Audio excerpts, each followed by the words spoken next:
I-screenshot na natin yan para sa Luzon, 6 to 8 business days tayo.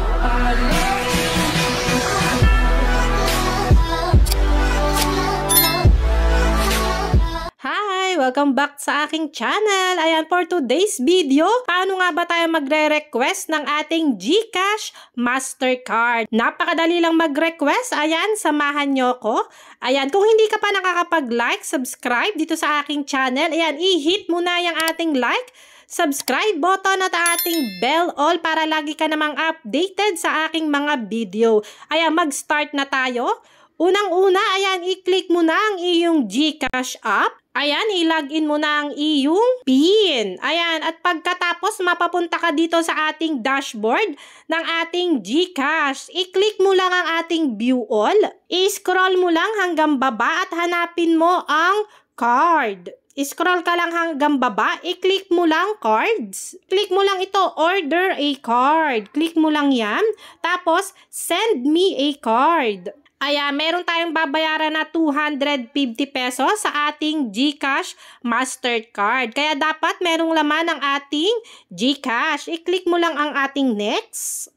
Tapos, i-fill up mo na yan kung ano nga ba ang iyong recipient's name. Siyempre, ilagay na natin ang ating pangalan, ang ating legal name. Ayan, at siyempre ang ating mobile number. Tapos ang ating delivery address. Ayan, mag-fill up ka lang sa ating municipality. Ayan, tapos ang ating barangay. Napakadali lang nito mga guys. Tapos ang ating zip code, ang ating house number para mas madali naman makita ang ating pagdideliveran. At syempre kung may landmark, pwede nyo nang ilagay para hindi na mahirapan ang ating magdi-deliver. Ayan, ng ating landmark. Tapos next lang natin.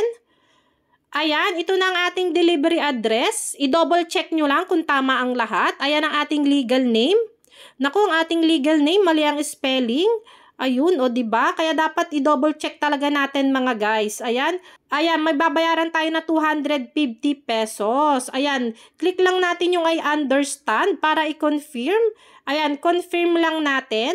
Click confirm lang tayo. Pay lang tayo mga guys. Ayan, 250 pesos. Kaya make sure may laman ang ating mga GCash number. Ayan, i-screenshot ko lang to mga guys. Ayan, Redactor Bank Merchants. Okay, proceed lang tayo. Ayun. Ayan, magkakameron ka na notification dyan. Ayan, i-screenshot na natin yan. Para sa Luzon, 6 to 8 business days tayo. Tapos, okay lang natin. Ayan, diba, napakadali lang kumuha ng ating GCash Mastercard. Ayan, sana nakatulong itong ating mini vlog for today's. Ayan, maraming salamat at see you. Bye-bye!